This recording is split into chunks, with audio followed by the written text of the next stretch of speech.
We are. Welcome to How to Inspire the Next Generation of Storytellers. It's a panel that we thought up um, around educators and their impact on young storytellers. And it's both built for educators who want to learn about these programs and for young people who want to learn how to get into the business and to follow these two students who went through these programs. So without further ado, my name is Carson Smith. For a couple of decades, I ran community efforts at Nickelodeon. A large focus of our work at Nickelodeon in that realm was partnering with educators to help kids tell their stories. Um, and I really enjoyed that time. And that is not possible. Anyone who's ever run a mentorship program and partnered and collaborated with the school district knows that that's really a difficult thing to do unless you have really talented educators alongside you. So, to that end, we have Jonelle Pickett, who I worked with for, I don't know, forever, like 15 years. And Jonelle is a Burbank High School Teacher of the Year. She's an LA County finalist. She runs animation and sculpture at Burbank. She literally single-handedly, built this wonderful lab in the space where people can go in and collaborate and make things and build things and have a good time. And then about during the pandemic, we started to partner with Jamie and his program up in Winnipeg. And that was extremely fruitful and a great time. And both these programs just sort of bring a lot of joy to my heart, and I'm happy to see everyone jumping on to learn more about them and how they do the things they do. Also, welcome to Kara and Ruslana. Ruslana was part of the Burbank High mentorship program in 2000 and something, 20 something. And so it brings me joy. So without any further ado, I am going to kick you over and let Jonelle kick this off and start chatting. And if you have any questions, throw them in the chat and we'll go from there. All right, let's get cracking. Awesome. Thank you. Hi, I'm Jonelle Pickett. I'm the lead teacher for Burbank High School Animation Program. And I do believe we have some slides, if we would be able to pop those up. Basically, showing how, we use storytelling in our program and how we can inspire future storytellers in everything we do. Do we have slides? Mm.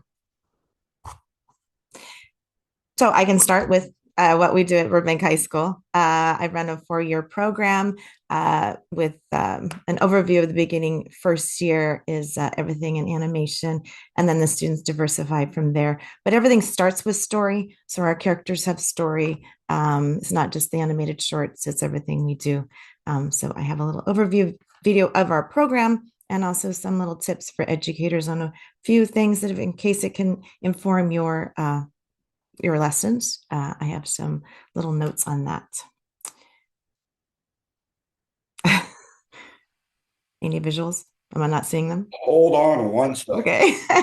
We are, it's a Sunday, Does Jamie want to introduce himself? it's a Sunday morning, folks. Okay.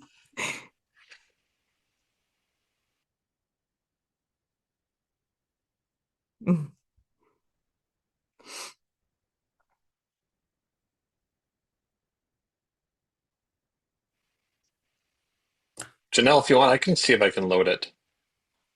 Why don't I see if I can get it up and running here? Okay.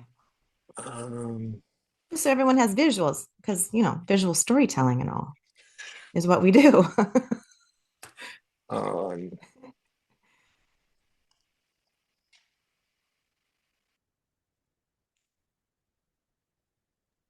Looks like we got a bunch of teachers on here, which is always lovely to Awesome. see. Um, Hey, we have Michaela's coming to us from Sacktown. We have some folks from Seattle, Spokane, Los Angeles. This is wonderful. All right. Awesome. Here we go. There we go. And now we're back down.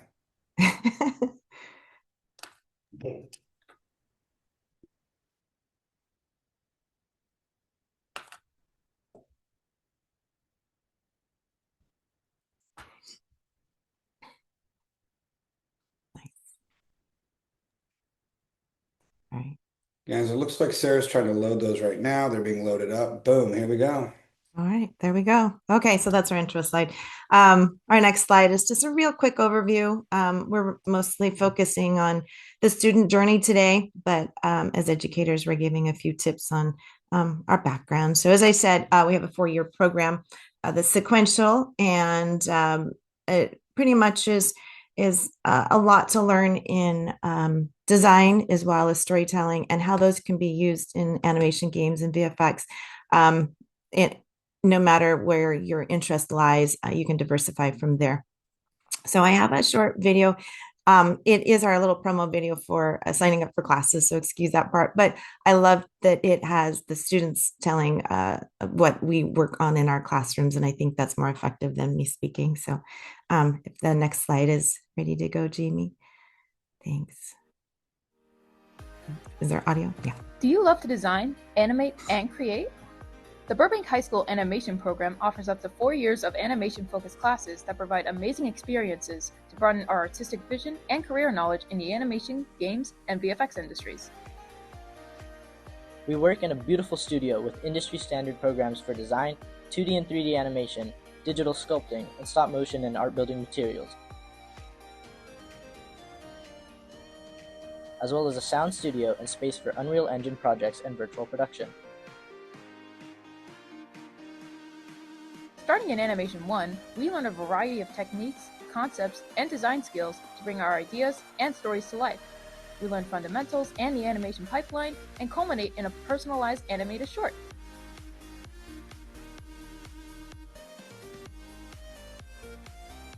In Animation 2, we further our abilities to tell significant and impactful stories. We are encouraged to expand our style, build on 2D and 3D skills, focus on specialty areas, collaborate with classmates, and push our animated shorts and portfolio projects to exceptional levels.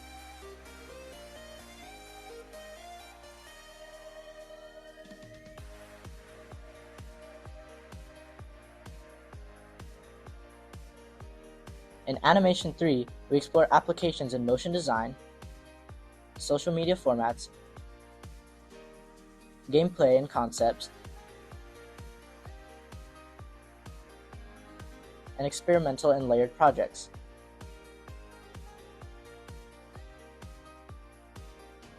We also lead community and celebratory projects that benefit our animation program and school.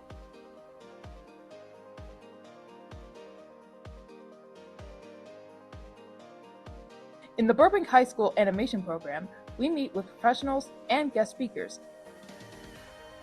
improve through industry-guided mentorships, and are exposed to educational pathways beyond just the classroom. We use our skills and feedback to build strong portfolios to support our future opportunities and college experiences. And most importantly, we support each other and our artistic growth.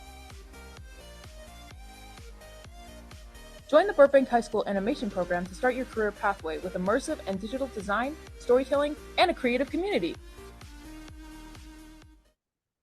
All right, on the next slide, I made this mainly for educators in case there's anything that can inspire your own storytelling in your classroom.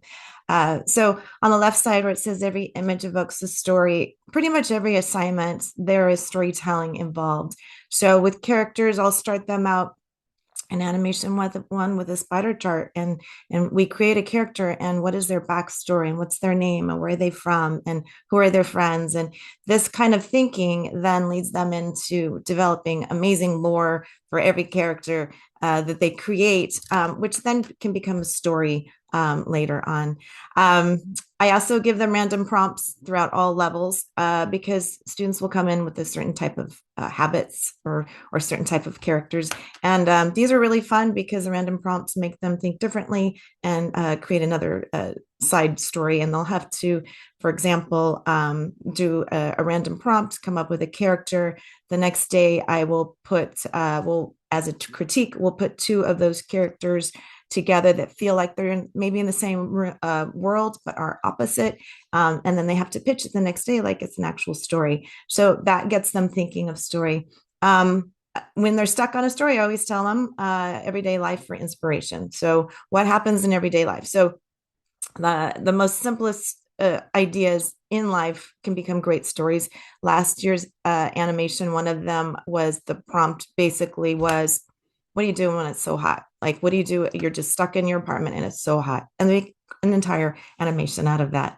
And also our character, they are shown through their actual acting and camera angles over telling and talking. So for animation one, I really don't like them to use words. I want them to be able to tell their story visually, and that really helps them later, that they have that visual knowledge under their belts so that when they do add talking, then they're all married together.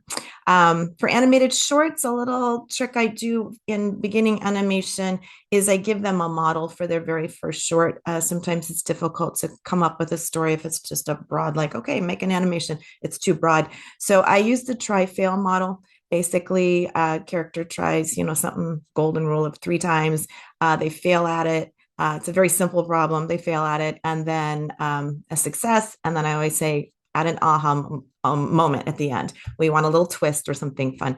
So that gives them a little model to start working with. Sometimes those try-fail models become the model they use for animations later on as well, because it's pretty successful. And I think the example that I have showing right now from animation one is one of those. I also have them focus by the end of year 1 on something that they want to communicate through their animation. It could be a PSA, but it also could be an animation that gives us a message. So what are you saying through your work? And it doesn't have to be preachy. It just has to have some sort of message involved. And then for animation 2 and 3, it's a little bit more open, but they have more time to delve into their story. This is when they diversify into production roles, and their visual development is more keen. And our challenge is always to keep our animations under 3 minutes. What can you tell in 3 minutes? Obviously, animation one, you can tell a lot in 30 seconds or a minute, but you've really got to pare down your storytelling to be really precise. So that's our golden number. They creep up higher, but 3 minutes is great. And then for entertainment projects that are not necessarily animated short, there's a lot of ways of communicating stories, exploring their social media, exploring the story in their games. And we also do series pitch decks, and this is when they can really explore a longer story arc. And we also even utilize storytelling in our celebrations. So one of the student leadership projects is that they design their entire year-end celebration, and they always have a theme, and they always develop a story around that theme, and they figure out a way to unify everybody's projects within that theme. So a lot of opportunities for storytelling. It is very much the fundamental of what we do, because everything that we show in our work is communicating and telling a story to our audience. And I would love to turn that over to Jamie for his program. Thanks, Jonelle. So my name is Jamie Leduc. Audio will die in a second. And the Sisler Create program is kind of a departure point for a lot of students and our community. And I'm just so thankful for the BRIC Foundation to include myself and Kara to be able to speak today. And thank you, Carson, for this opportunity. The slogan for our school, it's at Sisler, we don't just learn, we create. In a nutshell, our program is really about a community of amazing risk takers, artists, believers, leaders, storytellers. The program actually started off as a club. So prior to my time in Winnipeg, I used to work at Hillcrest High School in Ottawa, Ontario, and I learned a lot of different things about teaching animation, film, and game there. And then I moved to Winnipeg and started teaching at Sisler High School. And I started off as a club, and we had 1 student. And now, in 2026, we have around 1,400 students taking classes in the creative arts area out of a school population of 1,900. We are a publicly funded, free program. We're open to anyone who is in our catchment. We're a regular academic school that offers a vocational programming in interactive digital media, which is game design, and then also in motion pictures. We're in Winnipeg, Manitoba, Canada. I hope you guys know where that's located. We're dead center. If you look at X and Y coordinates of North America, we're right in the middle. We do offer 22 different high school classes from grade 9 through grade 12. And then we also provide a free post-high school program. We approached the province many moons ago and said, how about we, because we don't have a university or college as teaching classes in this area, how about we become that conduit to get young people excited about storytelling? And they greenlit it, and we've been up and running for around 8 years now.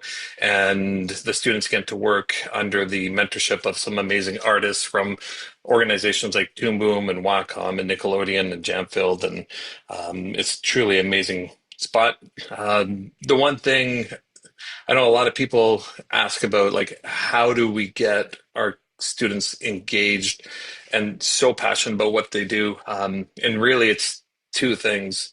It's mentorship, and mentorship is not just industry to students.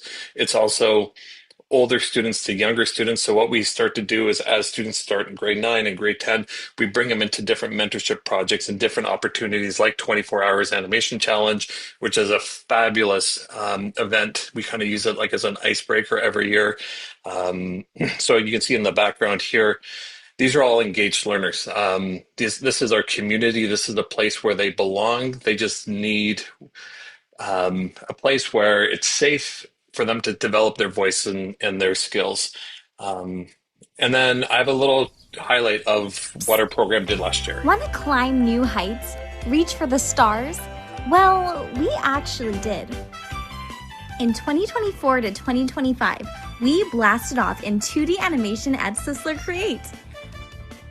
We started the year in squads, cooking up original year-long projects guided by real-life animation legends. Yes, like actual people working in studios. Wild, right?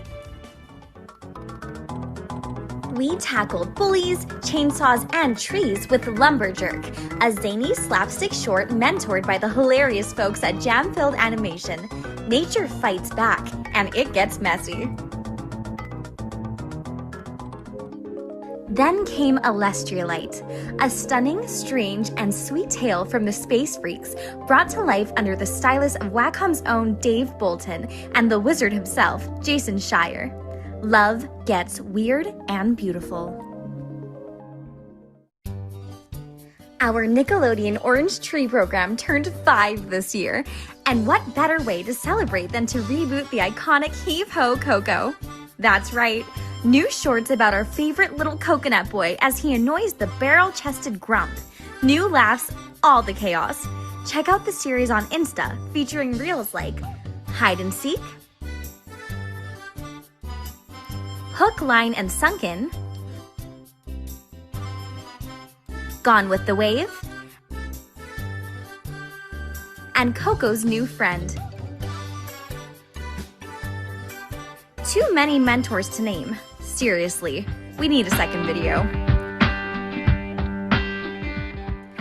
Speaking of epic collabs, Arnon Manor and Kelsey Bascom returned to help animate credits for the upcoming feature film Quarter. And just when you thought we couldn't flex any harder, our animation was on the Jumbotron at the Winnipeg Jets Filipino Heritage Night. 3rd year in a row. Skates plus sketches equals sick combo. Oh, and did we mention we were gifted shiny new Wacom Move inks to help us future-proof our creativity? Thanks Wacom and Shorter Foundation, you legends. And then we brought home gold, silver, and bronze at Skills Manitoba 2D Animation. Clean sweep, like bosses. Time to take off, literally. In May, we flew down to Burbank, California for the bestest showcase ever. We pitched our projects in person to our mentors at Nickelodeon, toured legendary sound stages at Sony Pictures, and soaked up advice from Trent Corey and a bunch of other amazing humans at Disney Animation Studios. Dreams met. And then, cue confetti cannons and slow-mo happy tears, we were surprised with over $700,000 in scholarships and awards. Yep, you heard right. 700,000.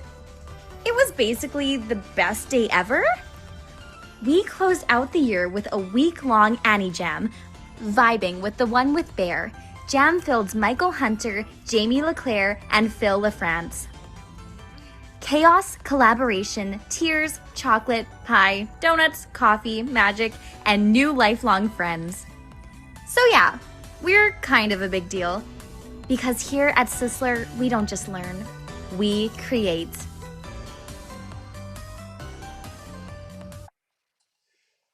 And if you'd like to learn a little bit more about our program, you can check us out at sistercreate.com/animation. And I'm so excited that you get to actually talk to one of our students later on in this presentation to hear about her story. I'm going to pass it on to Ruslana.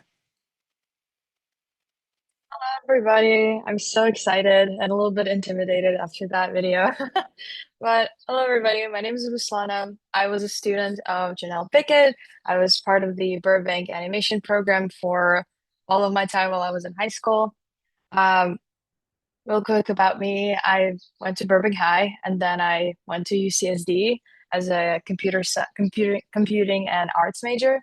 And I'm also minoring in studio arts. And I actually started my own animation club because of the program that I was in high school, which I'm going to talk a little bit later.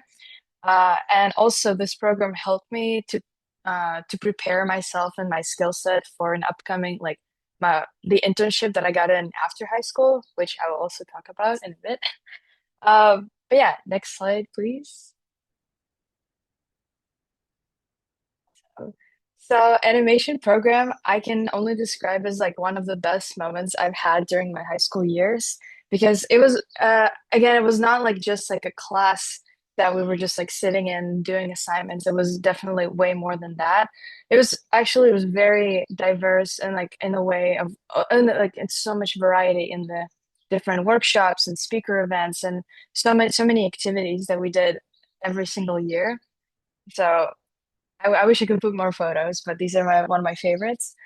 Um, yeah, so and also I do want to point out how important it is to have an art program like that where for art kids that are uh, a little bit shy, I'd say, in high school. So it's very important for them to have like a safe space where they can have like they can really like bloom as artists.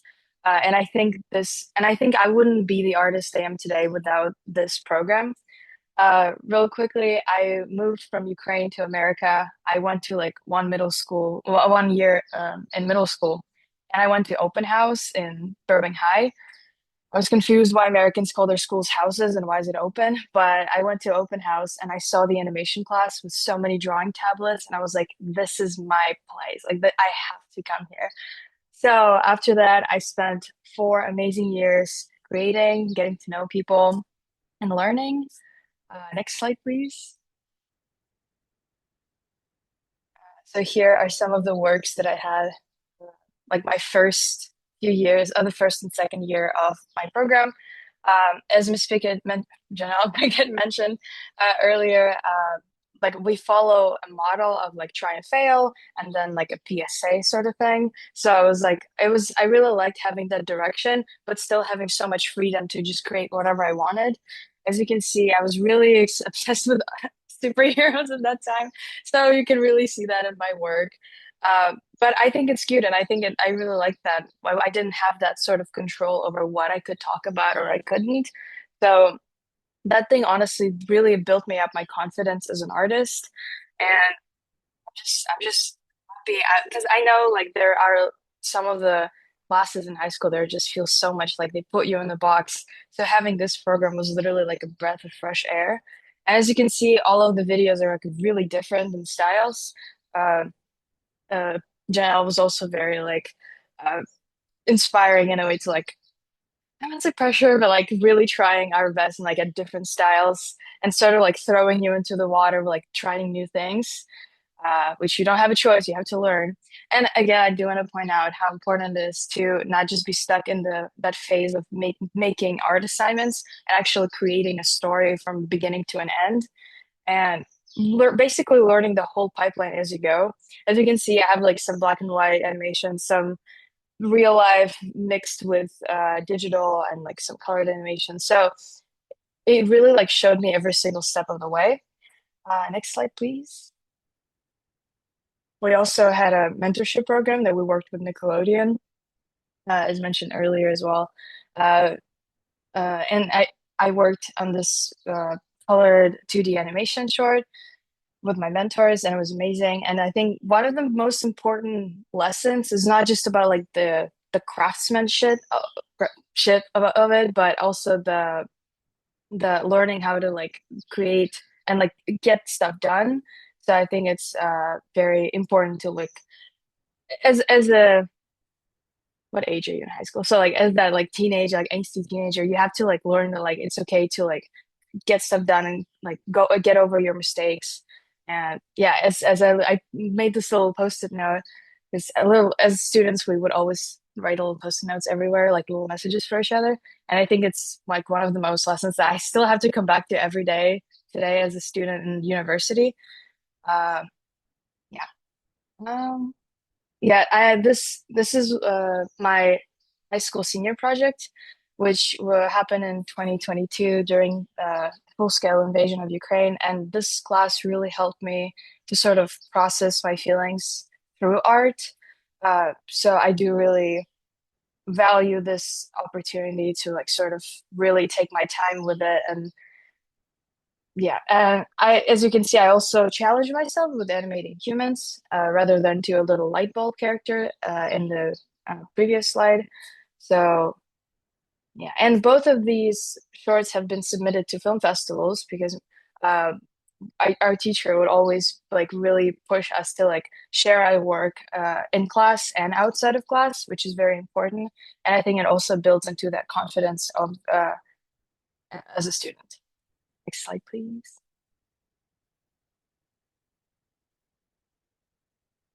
Here are some of the animation didn't load. It's all right. It's been giving me attitude for a few days, but here are some. Oh, there it is. Wait, sorry. Can you go? No, can you go back? Sorry. Yeah, sorry about that. Just give me a sec No here. worries. Oh, it's only going forward. Why is Oh that? no. Hold on. I'm just trying to get Spoilers, to. spoilers.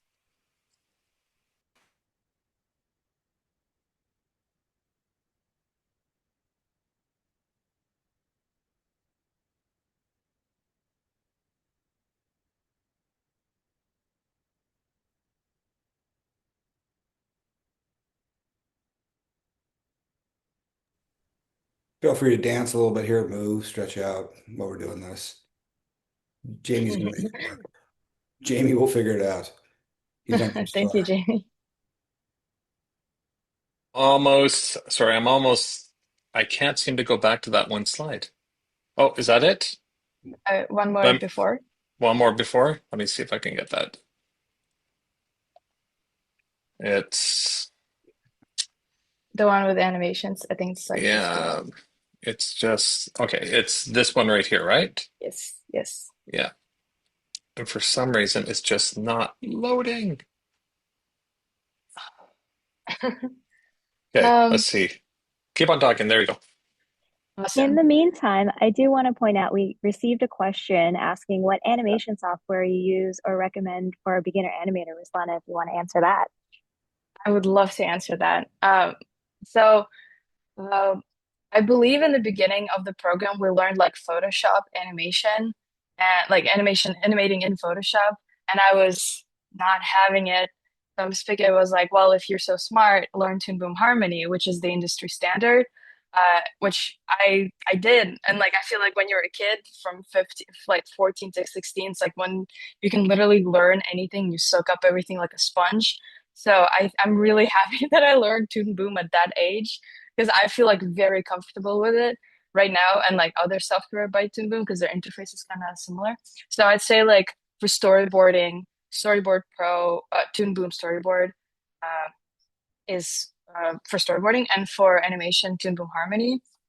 I really like it, and I think I believe for 2D animation, it's the industry standard.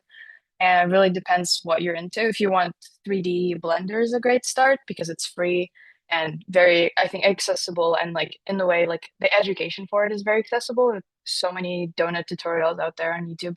So those are one of my favorites, and I believe they're like very good to learn as a beginner.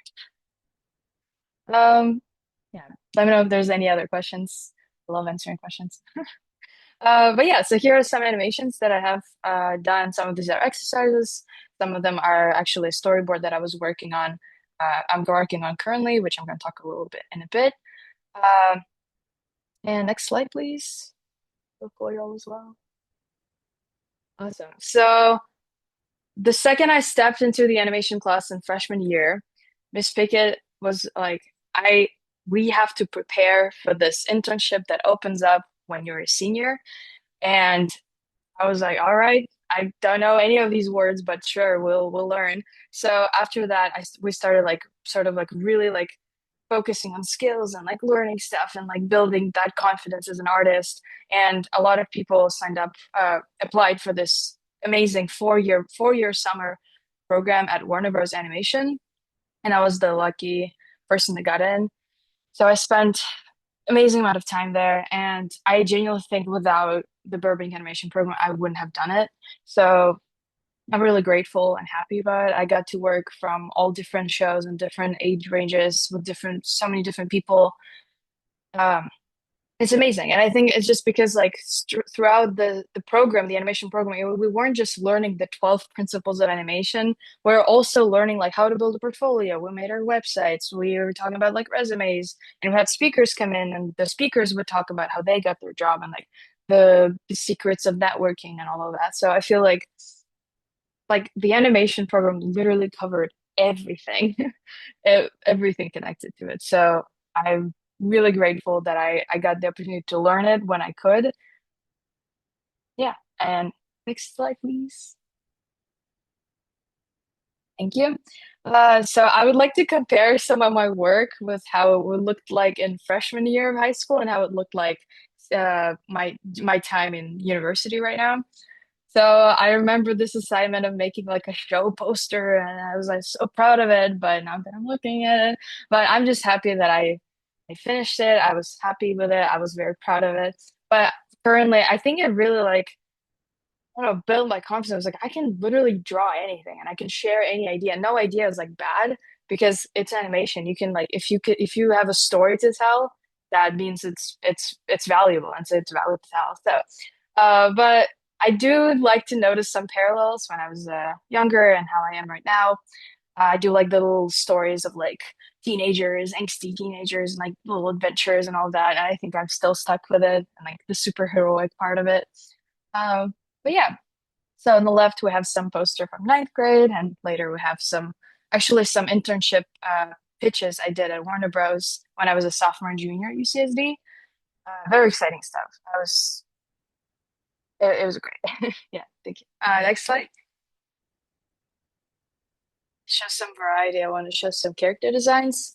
On the left, I did a model sheet in 10th grade, and here's like some other characters from the pitch I mentioned in the previous slide, Kempwood. And I think I like to see that some stuff like stayed the same. Like I still go for very bright colors, very like attention grabbing like details, but still like uh, I do notice that like some things really like changed over time, and like oh like this shape balance and all of the proportions and all that. So the boring stuff, but it all like it was like having that guidance when you're a self-taught artist most of your life really like taught me not like specific things, but how to teach myself and like how to look at your work as a student and like be able to evaluate and see like, oh, okay, I do need to work on his legs. They're not that good or something like that. So, or like I can definitely see that like this, you basically had a teacher in your head. So that's something I definitely gained in this program. Next slide, please. These are some character designs that I did recently. Just wanted to share them, like the progress of like the skill, how much the skill grew from my freshman year of high school to basically now. Uh, and this was also part of the pitch that I did for Warner Bros. Next slide, please. I do also like that as a student in this animation program, you sort of go through every single part of the way. You go from writing to storyboarding to rough animation to like character design and background design and prop design, like all of that stuff. So you can really try yourself as a student like at everything and then pick whatever you enjoy the most and really push that. So as you can see, I tried to do some backgrounds when I was in high school, but then like over time I was learning and learning and like I started like realize what I like about this part. Like I do like the color design of it and like the painting. So that's what I was like focusing on as I was going next. Yeah, go next slide, please.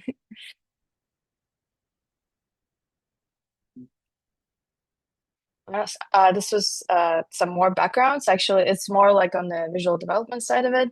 This was also done for my pitch for Warner Bros. It was a great experience. But yeah, I just wanted to show some current stuff. And next slide, please. So I want to talk about the animation program in my high school as a domino effect, I'd say, because I went to that class, I went to that open house, I was in that class, I was really engaged in it for my whole time in high school. And then after that, I went to university and I wanted that community back. I really wanted my group of people back, but I go to UCSD, which is a very STEM school, so there are artists, but they're just hidden. They're taking all these STEM majors and they don't have that outlet to create. So I come in there, there's nothing like that. So I was like, okay, I guess I'll make it myself. So with all that knowledge I gained from uh, Jonelle and my high school classes, I stole them all and I created my own club in this university. And we're currently at 400 to 500 member count. And we do the exact same thing we did in my animation program in high school. We do workshops, we do speaker events. I'm sort of an educator myself, dear colleagues. I'm also teaching workshops in my club with all the like going through the whole pipeline. Like I remember what I liked learning as a 14-year-old in high school, and I was like, eh, okay, well, I'm not teaching 14-year-olds right now, but it still applies. And I'm also like TAing for an animation class, so this knowledge is so valuable. But yeah, and also using the networking connections that I had, I bring those people to the speaker events. So I think it's all connected. And because of that, because we have such a large member count in this club, it pushed the art department to create this animation track in this new major that was formed. So now there's an animation class that started because I created a club. And I started that club because I walked into that open house that random day. So it's insane how connected everything is, but it is. Next slide, please. To sort of wrap things up, these are some current projects I'm working on. It's my senior capstone project for my degree, for my major, and also one of the pitches that I pitched for Warner Bros. I do like my idea, so I would like to keep working on it. So I always having that confidence as an artist and like being able to, because like so many artists are sort of like they're like butterflies that are waiting to be like open up their wings because they're just like you just need to like poke them a little bit and be like let's go work together, let's go make an animated short. So I feel like that's why I loved it in my time during Burbank High School program. Next slide please, and thank you so much, that was me. Awesome, and I will pass it to Kara. Hello, hello. So my name is Kara. If you go to the next slide. So I just wanted to introduce myself. I'm a compositor at Imageworks, and I used to be I'm Mr. Leduc's former student. And I was a student of his from grade 10 to 12 at Sisler High School. So when I first went there in grade 9, I didn't know what I wanted to do. I really liked art and I really liked computers. So I had to choose from a list of electives on what I wanted to do, and the first thing I chose was art class. And so I went in, and I didn't realize, but it was traditional art, so it was, drawing with pencils, painting, watercolor, all of that stuff. And it was fun. I did grow up drawing, but it wasn't exactly what I wanted to do. And so I went to my second choice, which was computers, and um because I like being on computers all the time, so I decided to sign up for a coding class, and that was exactly what I didn't want to do. Coding wasn't fun, so I quit the first day I joined.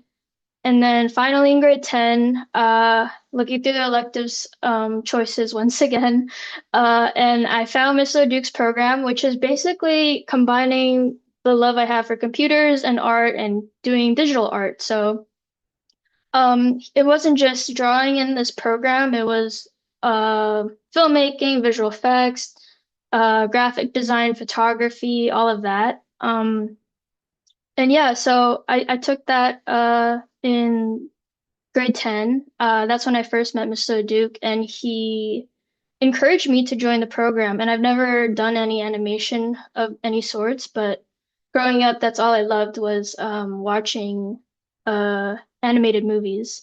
So if you could go to the next slide. So this is my work from grade 10.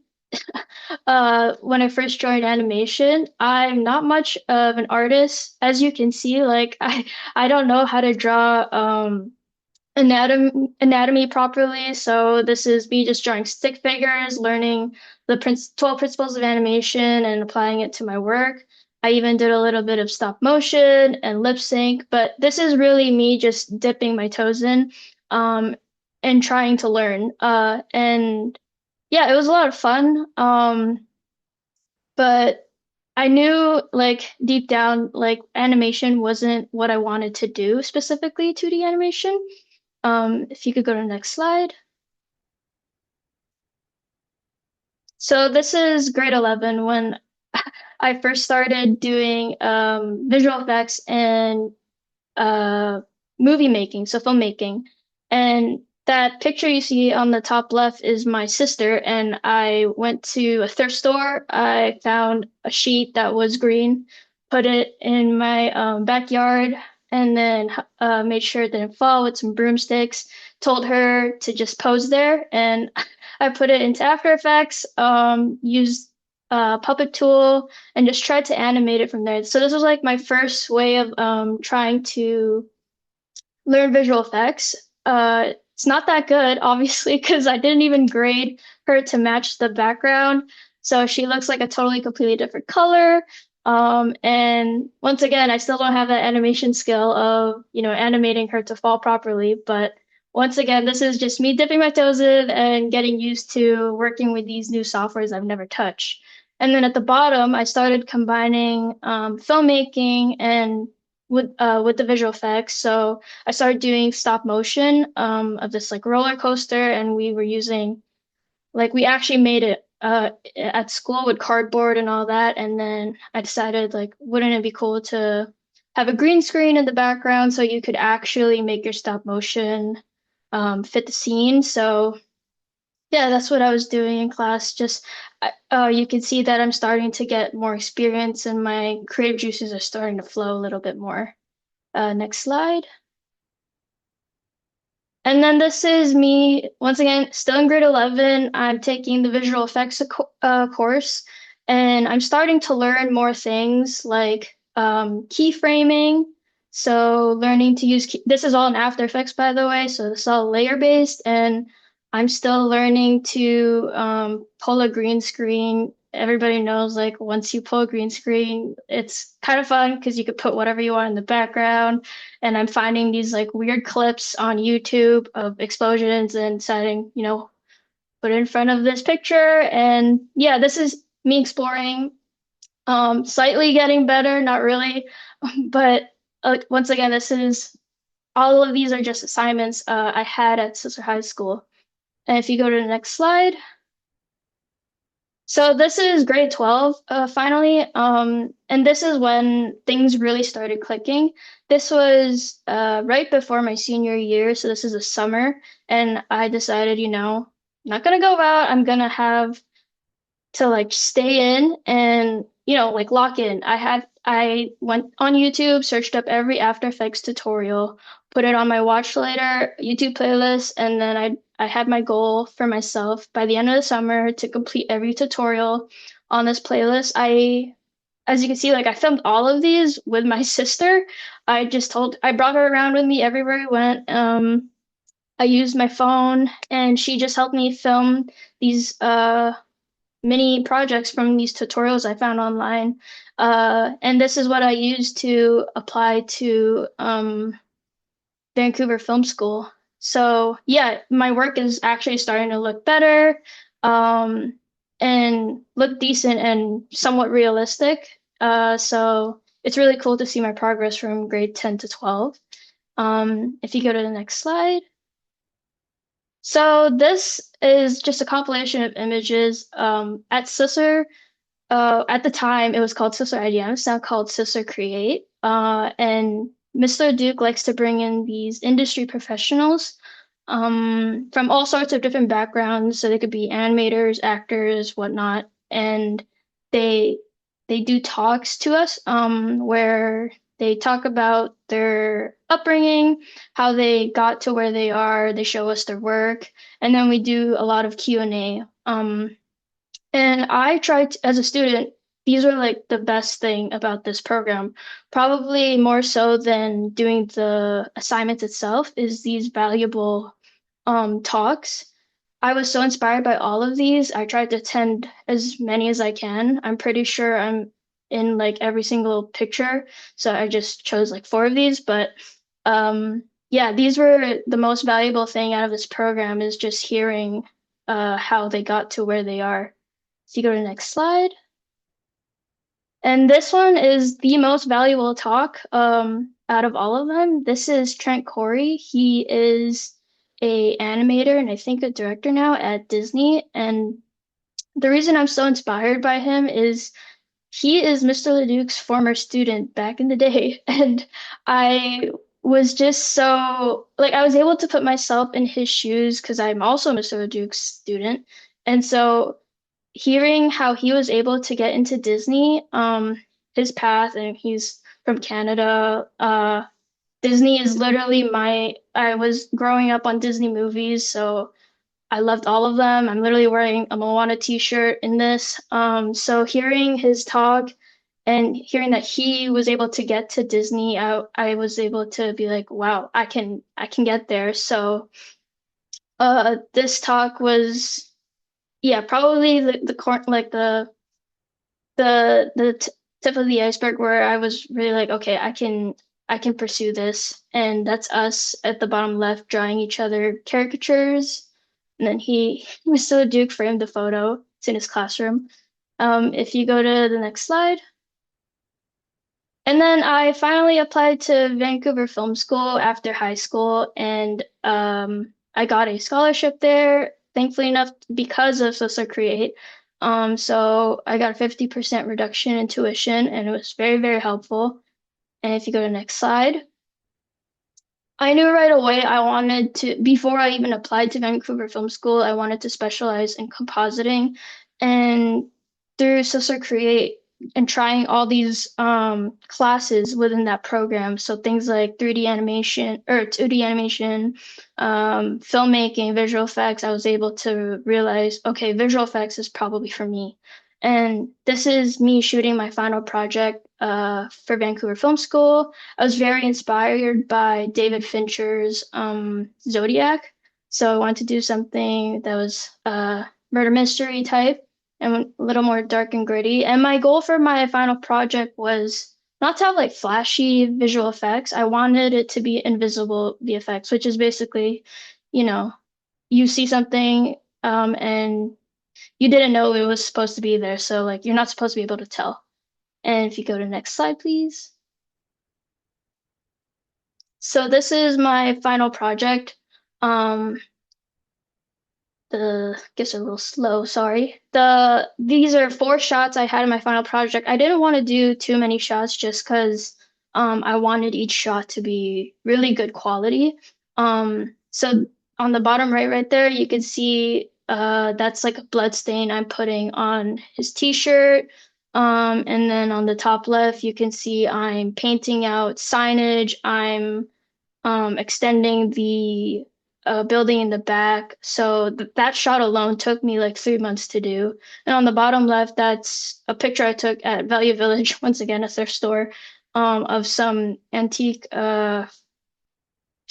thing where you put a TV stand, and I was able to use that, put that in my final project, to put a CG TV in, and then top right, that's me integrating a CG knife and making a glove look a little bit bigger. So all of these are just invisible effects, and I wanted to show studios when I apply for them that I can do the small things that also matter in a film.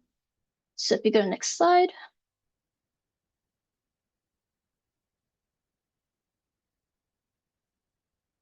So I finally, after Vancouver Film School, I got my first job, and my first job ever was working on Detective Pikachu.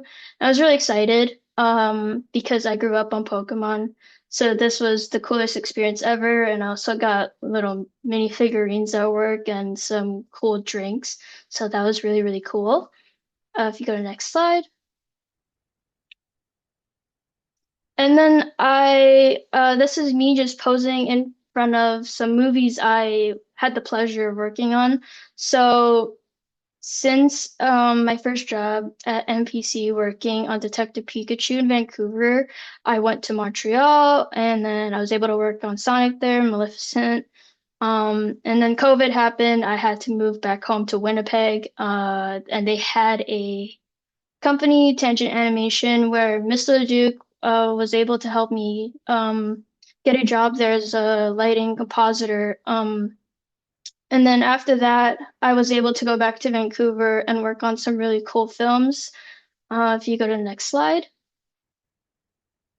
So this is the movies I've been able to work on. Very, very, very blessed to work on, and all of these have been so, so fun.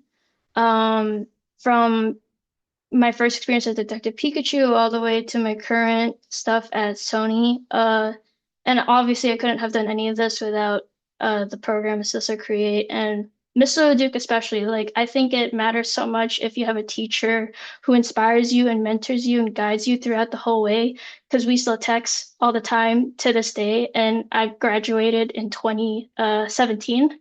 So if you go to the next slide. I have a little story about this one. So, on the left side is a picture of me posing in front of my final project. And what's really cool about this is Mr. Duke actually surprised us students. He came into the room with these like big picture frames, and then we saw like inside the picture frames, they had these lights that light up the posters.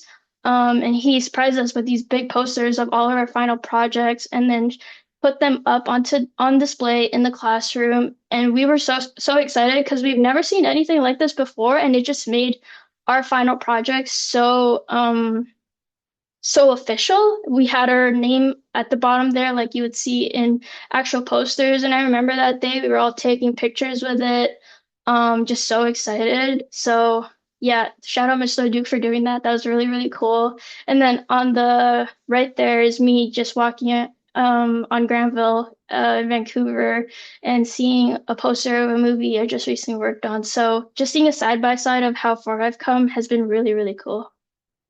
Yeah, that's my presentation. Thank you. Wonderful. Thank you, guys. This is really great to see. It's also really interesting to see the joy in your teachers' faces as they revisit their time with you and the impact they've had, and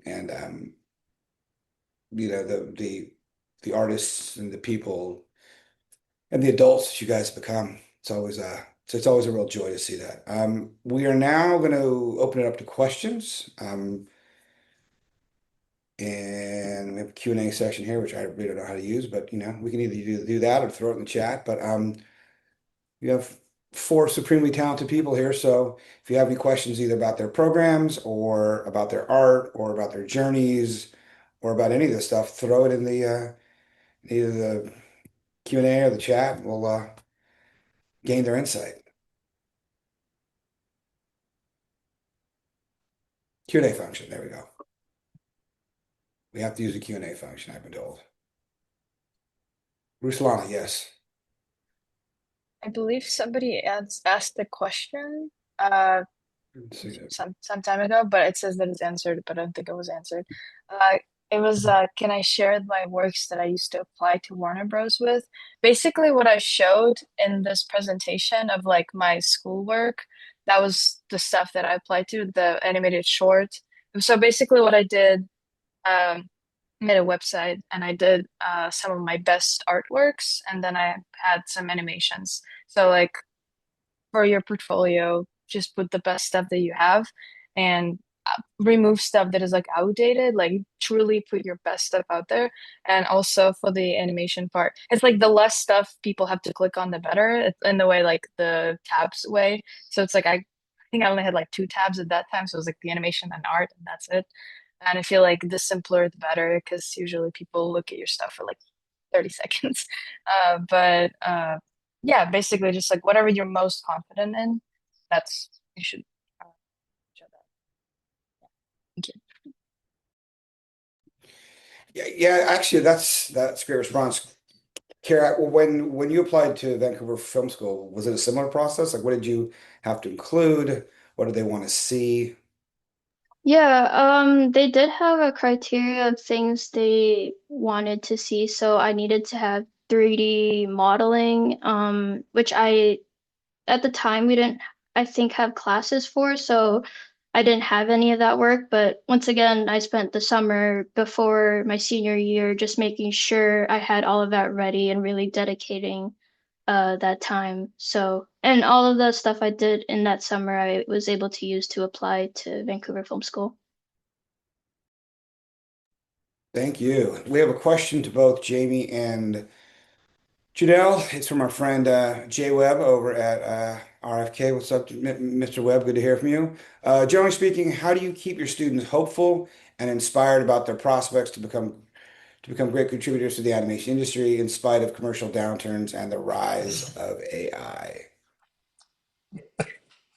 I was actually just reflecting on. I thought that this question was going to come up, and um, like the luxury is I've been teaching for such a long time that I've kind of. So when I went through art school in the '90s, and it saw like the death of 2D animation and the rise of 3D animation, and then like there's all these new tools and opportunities, and it sounds like one thing is going to all your jobs are going to be lost in one area. Like the one thing that's always been consistent is that the human story is important, and people have ideas, and if you give kids the opportunity to develop those stories and collaborate together and feel like their voice is being heard, like who knows what the future is going to look like in hindsight now, stepping back and looking back to the 90s and the 2000s, there are more and more and more stories being told, right? So like AI is just a tool. I truly believe like the one thing that's going to be the difference maker for our young people is to have faith in themselves and have faith in their friendships and develop, like try to inspire them to believe in themselves and take a shot on developing their own concepts, because older studios don't necessarily know what the new audience likes, right? And this generation does, right? So that's and this platform is changing. So it's I think just try to be optimistic, Jonathan, and try to give students a platform to share their ideas. Janelle, I don't know. Absolutely. Everything spot on there. They actually know what's coming, and I absolutely agree that studios are adjusting for a new audience. Even the fact that we grew up this way and they're this way, right? And I've actually had to change my own teaching, going, okay, fine, you can do you can do it this, okay, fine, because it's what's coming. So, and that's how they watch it, and it's also the platforms they watch it on. A couple things to keep them inspired, community, absolutely, but also making sure they complete things, like make them understand the joy of not just in a few things, which is great, but follow all the way through and complete things. And then have a lot of things that you have completed not only gives you that energy for the next thing to complete, but also gives you something to show yourself off. So if you meet someone, you're ready to show what you have on your phone and say, I did this, and it's to completion. And I think that brings a lot of pride in their work, and it keeps them moving towards experimenting to the next thing and then the next story. So quantity as well as quality of work, I think, is inspirational to them. And then just being a cheerleader that, hey, we can fail at things. And that was a really great experiment you did. And that's super fabulous. How can you then take it, put it into your next project? What did we learn from it? So being able to have a zone where we experiment and play with all the new technology. And that's the other thing too, the technology is constantly changing, but our foundation is not changing. Our skills are still there. Our storytelling is still there. We just have a lot of different tools to work in. And yes, and I do have to say that we did not have Toon Boom Harmony when Ruslana was in my classroom. So I, and many times at the very beginning did not have a lot of technology. Like I started my students animating on post-it notes, and we would photograph them. So the skills were still there, and she was there right at that changing point when we started to have a grant that we could get to Boom Harmony. Is it great to have? Yes, but could you still use the foundational tools without it? Absolutely. So just give them things that they can complete, and complete as teams, as well as they feel they have finalized things and they are in that professional mode of follow through. And I think that can be helpful. Those are both good answers. There was also a really great conversation at one of the BRIC panels on Friday about how studios have always been the gatekeepers of these things. And to Jamie's point, maybe they don't quite know what is popular right now, or what's going to be the next thing. So the consensus was go ahead and make your own stuff, make it with your friends. Your friends are now the people that you want to collaborate with, the people that you want to work with, and get it up and make it, and build your audience there, and then the distribution and all that stuff can follow next. So I think that was some very good advice we heard from a couple creators. Kate Montgomery, I'm building my portfolio to get an internship. What portfolio software did they use, or did you build a website? Ruslana, please. It's funny, I was just leading a workshop about this. So Wix is I think Wix is the easiest to use, but they have like ads that are kind of annoying. Squarespace, it's a little bit harder, but I think their ads are not as annoying. WordPress, I believe it's affordable to get rid of all the ads, but it's harder to work with. But it looks very nice. It's a little bit codey. So far it's Wix, Squarespace, WordPress, and I believe there's also Google Sites, and those were also simple. I like those, but it's like people like code their websites with like HTML, and like that's just like you just have to have something that like shows a picture on the website.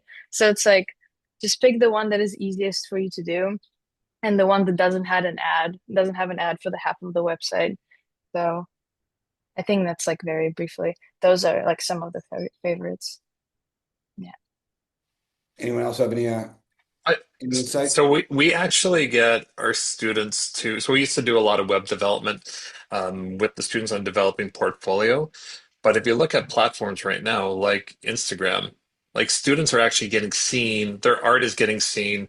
Like we've recently had a student who, in grade 10, one of her animations went viral and she lost control of it. And it wasn't, people were taking credit for it. And it was like devastating at the time. But like she rebounded and she's actually developed her following so much that she's actually employing some of her classmates on projects. Like I think Instagram is a fabulous platform. LinkedIn is a fabulous platform, especially when you're looking at trying to get a job. Um, YouTube, like these, like yeah, you don't necessarily need to create a website anymore. I think there's so many other options out there. One thing that a great tool out there is called Linktree, where you can actually put everything on one page, a very simple page, and it redirects you to your LinkedIn, to your Instagram. I highly recommend that to our students. But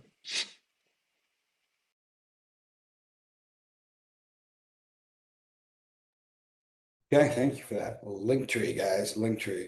Um, Leonard's asking, I want to start up, Leonard, is that what you're asking? An animation intensive for an HBCU students. Where do I begin? Um, I guess, Leonard, where do you go to school? I guess would be my first question to you. Um, I don't know if you can answer that. Somehow get back to us on that. But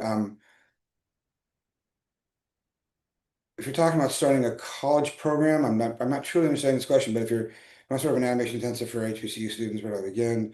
Um, that's a question for academics, and that's a question for people at the college level. But we can offline about that, I suppose. I have some thoughts and some ideas, and there's probably some other people here who can answer that question as well. So we're gonna move on to the next one, and we'll get back to that. For post-secondary student not enrolled in an art school or program, how would you recommend they proceed in the process of getting into the animation industry? Ruslana, you have an idea on this? Yes. So basically, the major that I'm majoring in is not an art program at all. I'm minor in studio arts and I paint sometimes, but it's very like rarely. And most of my learning in university is coding and engineering and stuff. So I sort of like have to I have to convince people to let me animate stuff. So I can speak on that. But it's like I'm just saying that like the best way to sort of like learning with like there's like so many different workshops online for free, and then uh you have to pay for those. The YouTube is free. If you want something that feels like more like serious, there's a No Mon workshop which you pay monthly and you can like there's so much stuff in there. You can like learn everything in there.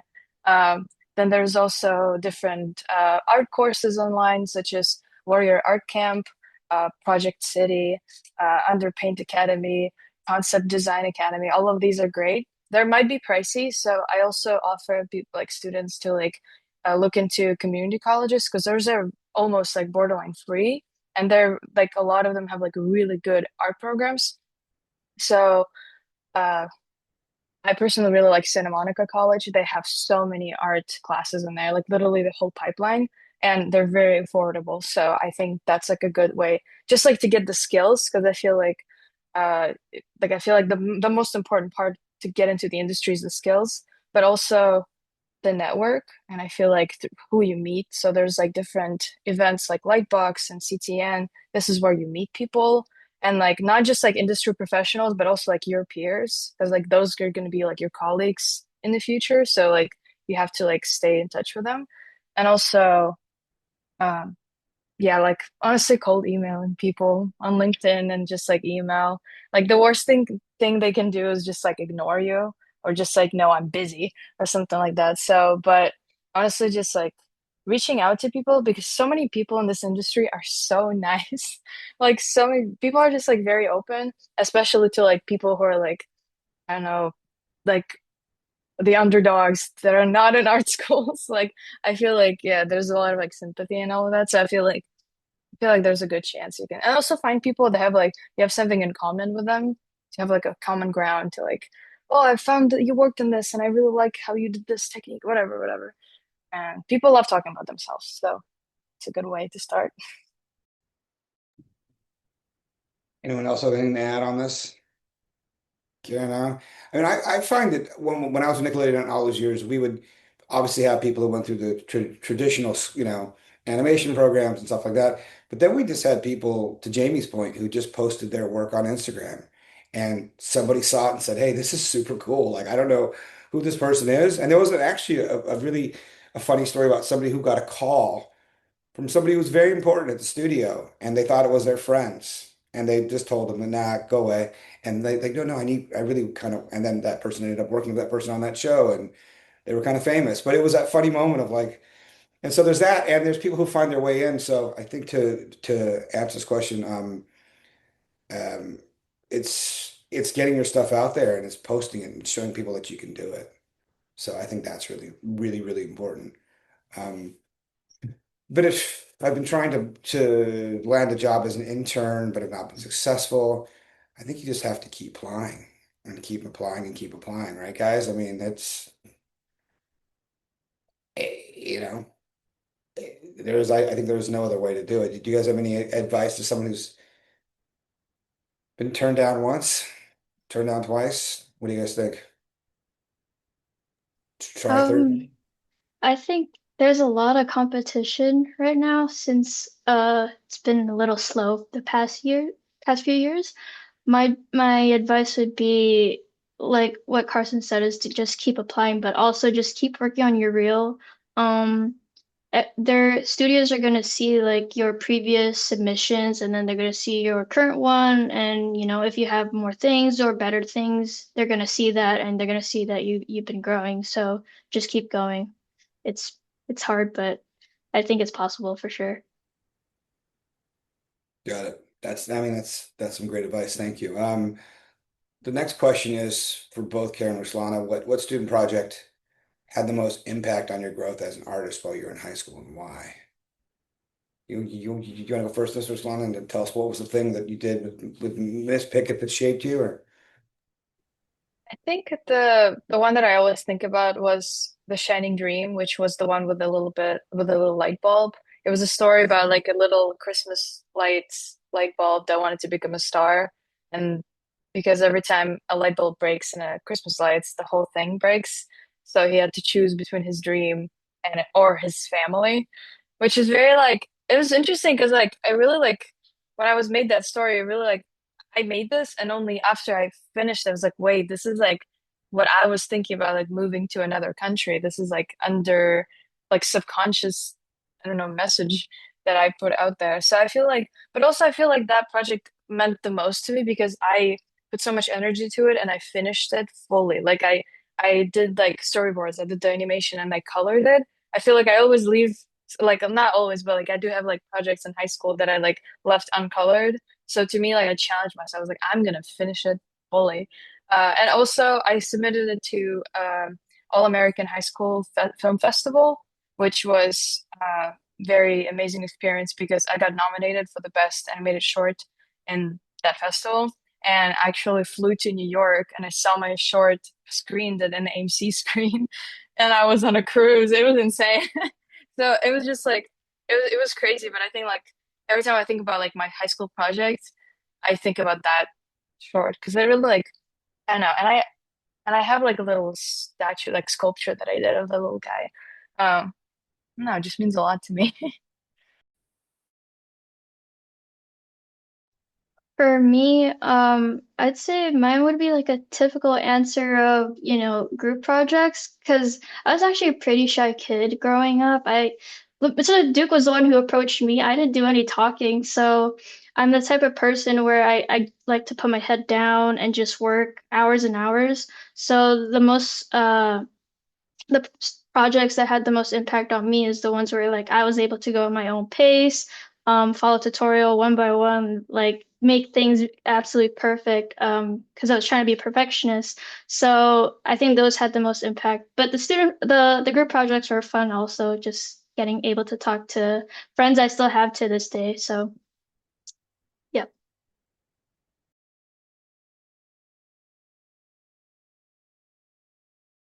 so I have a question that's unrelated to these, but I did want to ask because I think it's important. Both the students and the educators talked about the importance of creating a safe space in your animation lab, and creating a space where young people can go and flourish and be themselves and find community, because that's really what this is about, this arts education piece. How did you guys do that? Like what were the guiding principles? how did you just sort of create those environments? Because your space is like a hangout room. I mean, you go in there and it's like lunchtime. Everyone's just, there's I all fun. think it happens naturally. I don't think it's because of me. Okay. I think it's, well, first of all, they know they can come back during lunchtime, that type of thing. I think it's starts a little bit with the subject matter and then working together. And there's something about sitting next to someone and drawing, and I don't know, you start this different kind of communication, and realizing that I don't know, I feel like I all of us are kind of introverts, but for some reason within our classroom, they're not. Like they really start blossoming, and they just start congregating together, and they come in and do their clubs, and or they come in and they work. Just making it welcoming. I think the most I maybe did was have space. I have different spaces where they can be together. I'm a big believer in still having tables, because a lab kind of separates you, so there's table areas for them to sit, and there's also other areas where they can kind of move off and collaborate together. But they do it themselves once they know that you are supporting it, and you support them and you believe in them. I think they find it and they develop that atmosphere. I agree with you, Janelle. It is very organic. Setting up a space, so like our school is around 1,900 students.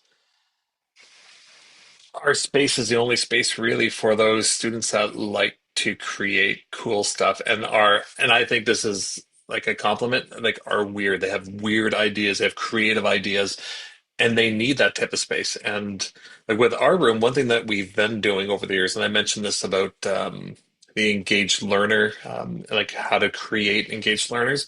We mentor young kids. Like kids are coming in grade 9, and then they're also connected with students that are in grade 12 and post high, and they work on projects together, and then they learn from each other, and that creates that environment for them.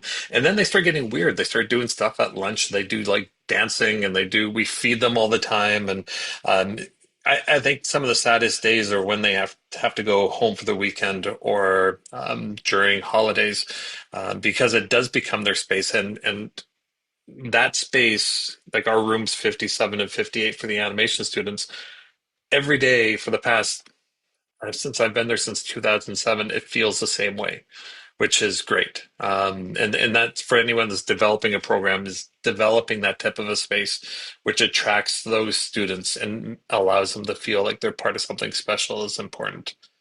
Even if they don't go into animation or film, like they can go into whatever they want, but just giving them an opportunity to find a safe area for them to actually collaborate and communicate. Yeah. Ruslana, what do you think? I definitely remember those like times where we would like it felt like recess at like at school or something. Like we were sitting like drawing our characters. It was like, oh, my character is like a wizard. It's like all powerful. Oh, my character is like a furry. And it's like really cool. And it's like all of that stuff. It's like we would like sit there and like collab and like, oh, I like, can I use that marker? I like that color a lot. It's like literally like we were like little kids again in a way, but it was still like, but I think like that's when the creativity like flourishes the best. And I also like, I want to say like, I feel like I thought that I was like an introverted person until I came into like animation class because every time I would go in there, I would be like, I would feel like a different person because I was so like in the zone with everybody. Like everybody was on the same wavelength. And I feel like it's also like in high school, so many art kids are considered weird. So it's like I feel like being in the class surrounded by these weird kids and it's like seeing all the art all over the walls. Like our room like the classroom looks so amazing. We have so much like paintings and sculptures and just some like it's beautiful. And there's so many different stations. Like, oh, you want to do sculpture? Go there. You want to do like 3 VR painting? Go there. It's like it's I feel like it really like gives it like safe space is like I remember talking to some of my friends in different schools and they were telling me like, oh yeah, our teacher doesn't let us draw anime. And I was like, oh my God, like my teacher would never like box me and like tell me like, oh, you can't use this art style or something. So I feel like uh giving just like trusting people, like trusting students and being like, okay, like they can do what they want because at the end of the day, it only matters like what they create as artists.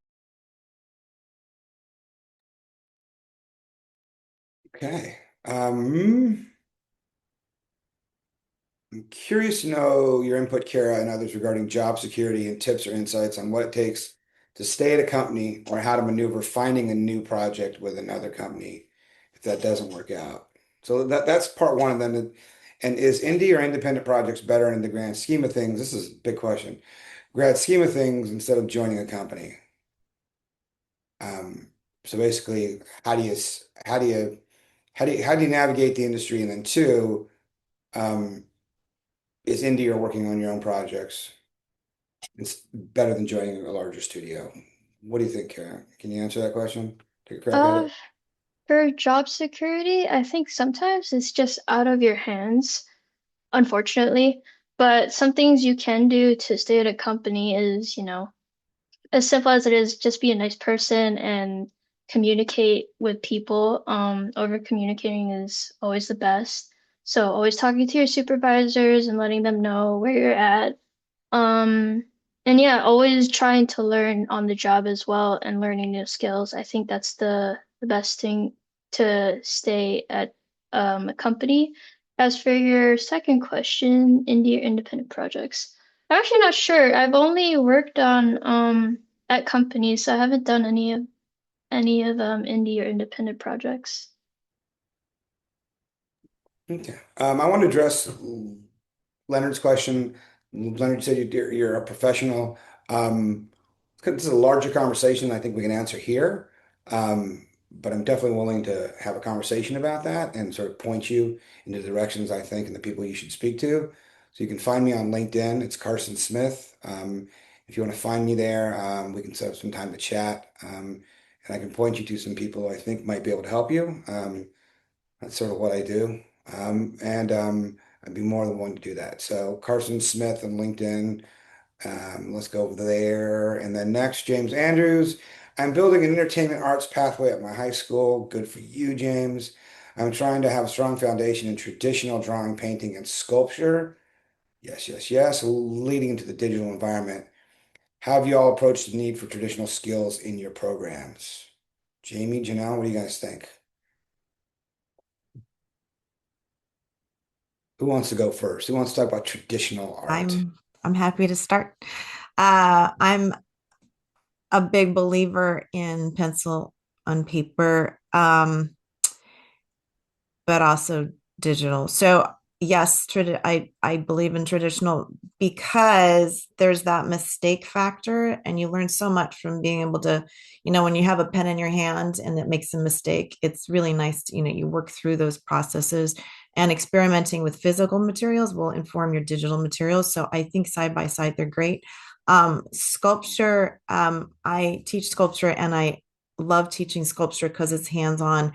I know there was a question up a little above about, how you keep students motivated and interested in working. They are interested in making things. They really are, and they really enjoy it. And there's something about that tactile sculpture. They they're supposed to have their phones away, but they really can't touch their phones. Their hands are full of plaster, their hands are full of clay, and the conversations are across the table. And it's very, it's a lovely community. And those physical skills then can inform and the anatomy they're studying, and they have to build it. It's like I always call this like your muscle memory. Your muscles remember what you're learning, and it's kind of like it separates from your brain because now your hands know it, and that will then lead into digital. So I do like my classroom to have a physical space and a digital space, but they are married together. And so absolutely agree to give them every way of creating to build their skills. I would definitely agree to have those foundational things are as important as digital too. I agree with everything you said. Like that's like every student's going to be different. You have to kind of provide all the different opportunities. I know we do a lot of drawing still on paper every day. Like every Friday, we do little weird, okay, draw from memory this character, or like take your characters and design them in like a Nickelodeon style, or maybe going to like a Cartoon Network style, or right, like there's a lot of ways that you can combine the two, but just getting kids creating stuff, because you never know if you don't have that type of tactile approach, you may lose out on some students that just don't feel like they like Kara didn't really like or liked animation, but it wasn't hitting home for her. It wasn't until she actually knew what she wanted to do when she kind of took off. And I think having more opportunities around, like who would have ever thought that paper and cardboard roller coaster would have led to something like that, right? Yeah, so I hope that helps. Do your guys' programs offer things like life drawing programs? Do you guys do figure drawing? So you just basically it just drive home those traditional skills of starting here, starting to walk before you can run, basically.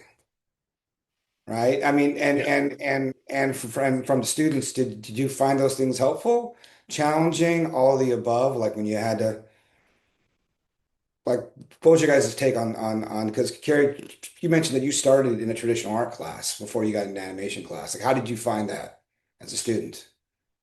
Yeah, it wasn't hitting home because I just couldn't see myself doing that for the rest of my life. Like, and I wasn't good at it. That's the reason why. And I wanted to do something more digital because I remember when I was a child, like my mom brought me to an animation studio with a bunch of Wacom tablets, and so I didn't know what it was called at the time. So when I finally stepped into Mr. Leduc's classroom and they had that, that's when it was like, oh, this is how they make the movies I really loved.